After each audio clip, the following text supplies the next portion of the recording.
देखिए, बात करेंगे झारखंड सहायक आचार्य परीक्षा के को लेकर के, क्योंकि इसका फॉर्म जो है वो कंटिन्यूसली 2-3 फेज़ में भराया गया है। पहले भी भरा गया था फॉर्म, और अभी जो लेटेस्ट अपडेट आया जिसमें कि बीएड वालों के लिए ये कहा गया कि वो अब प्राइमरी टीचर के लिए अप्लाई नहीं कर सकते हैं, ठीक है। और साथ ही साथ उसमें जो भी सी-टेट हैं या पड़ोसी राज्य से जिन्होंने टेट एग्ज़ाम किया हुआ है, तो उनके लिए भी ये कंडीशन है कि उनको फिर जो भी एग्ज़ाम होगा यहाँ पे जे-टेट, उसको क्वालिफाई करना पड़ेगा। ये सारी चीज़ें हुई थी, तो उसके बाद फिर से एक नया फॉर्म भरने के लिए दिया गया है। जो भी इच्छुक अभ्यर्थी हैं तो वो फिर फॉर्म अप्लाई कर सकते हैं, ठीक है। तो ये हम लोग देख चुके हैं। तो देखो, ये आप लोगों ने पहले भी देखा है, इस पर हमको बस जो क्लियर करना है उस पर हम लोग बात कर लेते हैं। जैसे आपको कि पता है कि यहाँ पे देखो, यहाँ पे साफ लिखा है ना कि पहले तो जनवरी में फॉर्म भरा गया, ठीक है, फिर फरवरी में भी।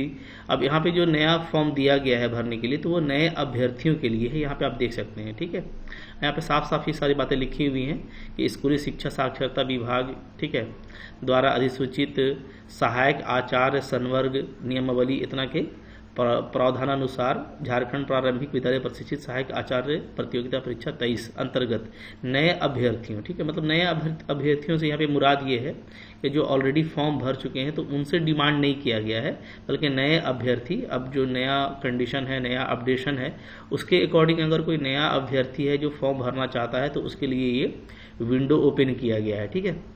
हालांकि लगता नहीं है कि बहुत सारे बच्चे इसमें होंगे, क्योंकि ऑलरेडी सीटेट को जब अलाउ किया गया था तो बहुत सारे बच्चों ने जिनको भी भरना था भर चुके हैं, ठीक है।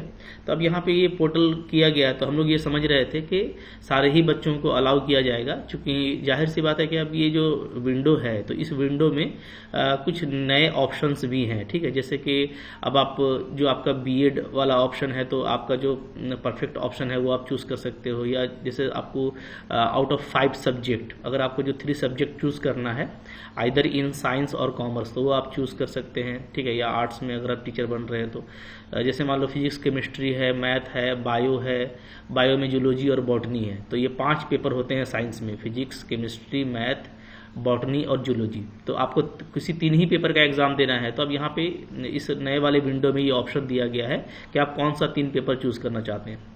तो इसके अकॉर्डिंग सारे ही बच्चे को एडिट करने का मौका देना चाहिए था, जिन्होंने पहले भरा हुआ है, क्योंकि उनका पेमेंट किया हुआ है, तो अब वो एडिट कर लेते इसके अकॉर्डिंग। बट एडिट का कोई ऑप्शन अभी नहीं है, ठीक है। और सिर्फ रजिस्ट्रेशन हो रहा है, जैसा कि आप देख रहे हो 6 अप्रैल तक जो है वो रजिस्ट्रेशन चल रहा है। तो अभी भी अगर किसी को भरना है, नहीं भरा है, तो वो भर सकते हैं। और पेमेंट जो है वो एग्ज़ाम फ़ी जो है वो 8 अप्रैल तक दे सकते हैं, और जो फाइनल फ़ोटो और सिग्नेचर अपलोड करने का डेट है वो 10 अप्रैल है, ठीक है।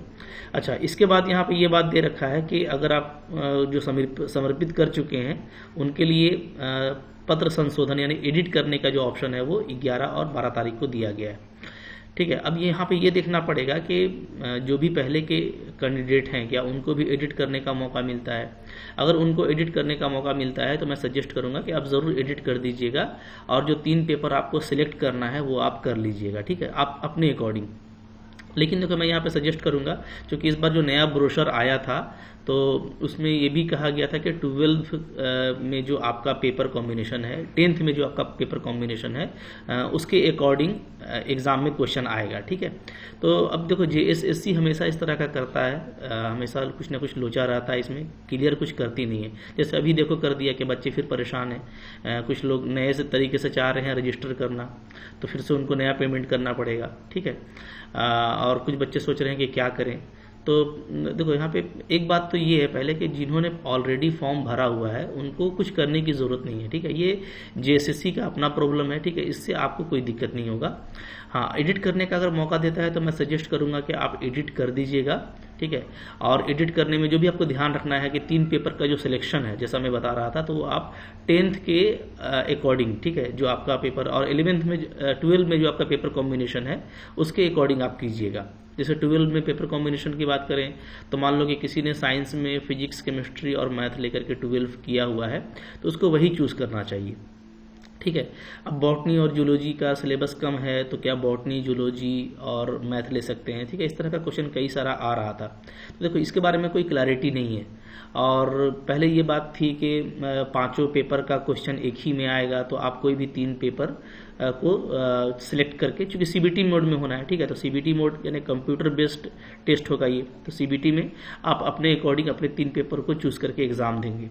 बट अगर पेपर चूज करने देता है, ठीक है, सबको एडिट करने देता है, तो फिर जब वहाँ पे कंफर्म हो जाएगा कि आपका कौन सा 3 पेपर है, तो फिर सीबीटी में वही 3 पेपर आपको शो होगा, ठीक है। तो ऐसे में मैं सजेस्ट करूंगा कि कोई लोचा ना हो, कोई टेंशन नहीं हो। और देखो बहुत ज़्यादा इसमें कंपटीशन नहीं है, मैं आपको बता रहा हूँ। थोड़ा सा आप अच्छे से पढ़ोगे तो इसमें जो है फॉर्म बहुत ज़्यादा नहीं गिर रहे हैं, ठीक है, तो आपका हो जाएगा। तो जिन्होंने 12 में फिजिक्स, केमिस्ट्री और मैथ लेके पढ़ाई किया है ना, तो मैं सजेस्ट करूंगा कि यही ले लो। और देखो मुश्किल नहीं है, काफ़ी इजी है। जैसा कि मैं फिजिक्स और मैथ की तैयारी करा ही दे रहा हूँ, और जब एग्जाम क्लोज होगा तो मैं केमिस्ट्री को लेकर के भी आपको गाइड कर दूंगा, ठीक है। बट जैसा मैंने पहले ही फॉर्मूला बताया है कि अगर आप CCP पर चले जाएंगे तो आपका हो जाएगा। CC मतलब कि कंप्लीट पार्शियल, ठीक है। तो 2 को कंप्लीट करना है तो मैथ को कंप्लीट कर लीजिए, फिजिक्स को कंप्लीट कर लीजिए एज पर सिलेबस, और केमिस्ट्री को पार्शियल भी अगर आप टच कर लेंगे, किसी एक ब्रांच में भी आप स्ट्रांग हो जाएंगे, तो जितना क्वेश्चन होना चाहिए 3 आवर में वो आप मैक्सिममली कर लोगे, और आपके होने के चांसेस काफ़ी बढ़ जाएंगे, ठीक है। तो ये आप अपने अकॉर्डिंग देख लेना। आपका जो पेपर कॉम्बिनेशन रहा है ना, उसी को आप दीजिए, इसमें कोई टेंशन नहीं होगा, ठीक है। आगे चल करके चूंकि JSSC का कोई ठिकाना नहीं है, कब क्या बोल दे, ठीक है, डॉक्यूमेंट वेरिफिकेशन में कुछ बोल दे, तो आपको कोई दिक्कत नहीं होगा। और तैयारी करना ही है भाई, हर चीज़ का तैयारी करना पड़ता है, ठीक है। तो हम अपने पेपर कॉम्बिनेशन का तैयारी करेंगे तो ज़्यादा सेफ रहेंगे, ठीक है। तो जब एडिट करने का मौका दे तो आप एडिट जरूर कर लीजिए। बट ये हो सकता है कि ये एडिट करने का मौका सिर्फ उन्हीं को दे जो अभी फॉर्म भर रहे हैं, क्योंकि अक्सर यही होता है, जब भी कोई विंडो ओपन किया जाता है तो पहले उनका फॉर्म लिया जाता है, फिर अगर उन्होंने कोई मिस्टेक कर लिया है तो उनके लिए एडिट का ऑप्शन खोला जाता है लास्ट 2 दिन के लिए। तो यहाँ पे ये पॉसिबिलिटी है कि जो अभी सिर्फ फॉर्म अप्लाई कर रहे हैं सिर्फ उनके लिए एडिट का ऑप्शन दे। तो उसके लिए भी बहुत वरीड होने की ज़रूरत नहीं है, ठीक है, कि हम लोग पहले फॉर्म भरे तो उसमें ये सब ऑप्शन नहीं था तो क्या करेंगे, ठीक है। तो चूंकि आपने कोई ऑप्शन डाला नहीं है तो आपको टेंशन नहीं है। तो अगर नहीं देता है कोई आपको एडिट करने का मौका, तो समझ लो कि आपको जो 5 पेपर का कॉम्बिनेशन है उस तरह का फॉर्मेट आएगा। तो देखिए कुछ भी क्लियर नहीं है, क्लियर रहता तो मैं आपको बता देता। अब आगे जो होगा वो हम लोग देखते चलेंगे, ठीक है। बट अभी के पोजीशन में मैं आपको यही सजेस्ट करूंगा कि आपने अगर फॉर्म भरा हुआ है तो आप बस ये 11 और 12 अप्रैल का वेट कर लीजिए, ठीक है। पहले अगर भरा हुआ है तो एडिट का मौका देता है तो ओके, अदरवाइज कोई टेंशन नहीं लेना इसको लेकर के, ठीक है। क्योंकि आपका फॉर्म सबमिट है और आपने अकॉर्डिंग टू रूल, जो रूल है उसके अकॉर्डिंग सबमिट किया है। तो और नए आप तरीके से कर भी नहीं सकते, क्योंकि आपको फिर से नया फ़ोन नंबर चाहिए होगा, नया ईमेल चाहिए होगा, नया पैसा देना होगा। तो ये तो कोई भी जेन्युइन नहीं है, ठीक है।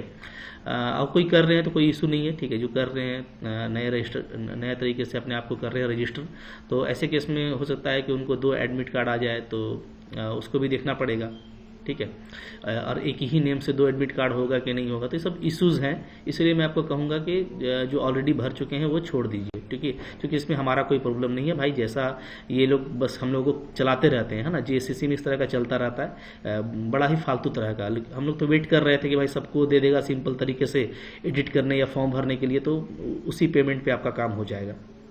चलो कोई इशू नहीं है। तो मैं, बहुत सारे बच्चे परेशान थे, ठीक है। और अभी चूंकि मैं थोड़ा बिजी हूँ इलेक्शन वगैरह को लेकर के, तो बहुत ज़्यादा अपडेट नहीं कर पा रहा था। बट ये है कि मैं इमेज वगैरह डाल देता हूँ अपने टेलीग्राम पे और व्हाट्सअप पे। और आप जानते हो बहुत सारा आपने एग्जाम दिया है तो आपको काफ़ी अच्छा एक्सपीरियंस हो गया, ठीक है। तो जब भी कोई स्ट्रॉन्ग बात रहता है तो उसके लिए मैं आपके पास ज़रूर आता हूँ।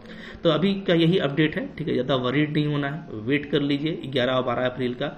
अगर उसमें नहीं देता तो कोई टेंशन नहीं है, ठीक है। आपका फॉर्म जैसे भी आपने भरा है ना, वो आपके लिए बिल्कुल परफेक्ट है, ठीक है। आपको उससे कोई इश्यूज नहीं होंगे।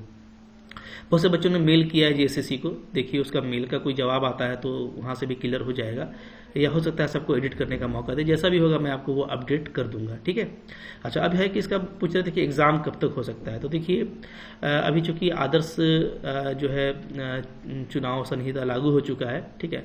तो अब ऐसे केस में JSSC ने गाइडलाइन लिया है कि हम क्या कर सकते हैं। तो ऐसे केस में ये कोई नया फॉर्म तो नहीं डिमांड कर सकते, ठीक है, नए विज्ञापन के लिए। हाँ, लेकिन जिसका फॉर्म भरा जा चुका है उसका ये एडमिट कार्ड रिलीज कर सकते हैं, इनको परमिशन है, और एग्जाम भी कंडक्ट करा सकते हैं। तो जिन्होंने, चूंकि इसका फॉर्म भरा जा चुका है, ठीक है, तो ये एग्जाम कंडक्ट हो सकता है। बट मेरे को लगता है क्योंकि झारखंड में जो एक चुनाव होने हैं वो मई के मंथ में है, ठीक है, और अप्रैल लगभग आपका निकल रहा है, तो ऐसे केस में शायद ये एग्जाम पॉसिबल ना हो, ठीक है, क्योंकि इलेक्शन में बहुत सारे काम रहते हैं, बहुत तरह का डिस्टर्बेंस रहता है, चाहे वो जो चुनाव देने वाले हैं उनके लिए हो, चाहे जो चुनाव कराने वाले हों उनके लिए हो, तो हर तरह का रहता है। तो अभी हमको लगता है ये पॉसिबल नहीं हो पाएगा, बट आफ्टर चुनाव ये एग्ज़ाम जल्दी हो सकता है, ठीक है, लाइक ये जून में इस एग्ज़ाम को कंडक्ट करा सकते हैं। तो आप तैयारी करते रहिए, आपके लिए अच्छा मौका है, बहुत बड़ा कंपटीशन नहीं है, तैयारी अच्छा रखेंगे, सिलेबस को कवर करेंगे, ठीक है, थोड़ा रिविज़न अच्छा होगा, आपका प्रैक्टिस अच्छी होगी, तो डेफिनेटली आप बहुत अच्छा कर पाओगे, ठीक है, और इसमें आपका ज़रूर हो जाएगा। और उम्मीद पे ही दुनिया कायम है, बहुत ज़्यादा इसको लेकर टेंशन नहीं लेना है कि इसमें भी क्या होगा नहीं होगा, ज़्यादा फॉर्म इसमें नहीं है तो बहुत कुछ नहीं होगा। और जो है चूँकि जो इसका सैलरी है, ठीक है, तो उसमें ज़्यादा मारा मारी भी नहीं है, इसलिए कि इसमें आना आसान है। और गवर्नमेंट जॉब है तो मैं आपको सजेस्ट करूँगा कि आप इसमें ज़रूर आइए, ठीक है। फिर पीजीटी टीजीटी वो तो आता ही रहेगा, क्योंकि सारे ही पोस्ट को जो है सैंक्शन कर दिया गया है, ठीक है, तो उनके लिए पोस्ट ऑलरेडी क्रिएट है, तो वो एग्ज़ाम होना ही होना है। तो जब आएगा तो आएगा, बट अभी आप इस पर फोकस कीजिए और कोशिश कीजिए कि आपका इस गवर्नमेंट जॉब में सिलेक्शन हो जाए, ठीक है। फिर कोई अपडेट होता तो आपको मैं बताऊंगा, तब तक आप मेरे से कनेक्ट रहिए। चैनल पे नए हैं, सब्सक्राइब कीजिएगा, ठीक है, शेयर कीजिएगा। Thank you very much.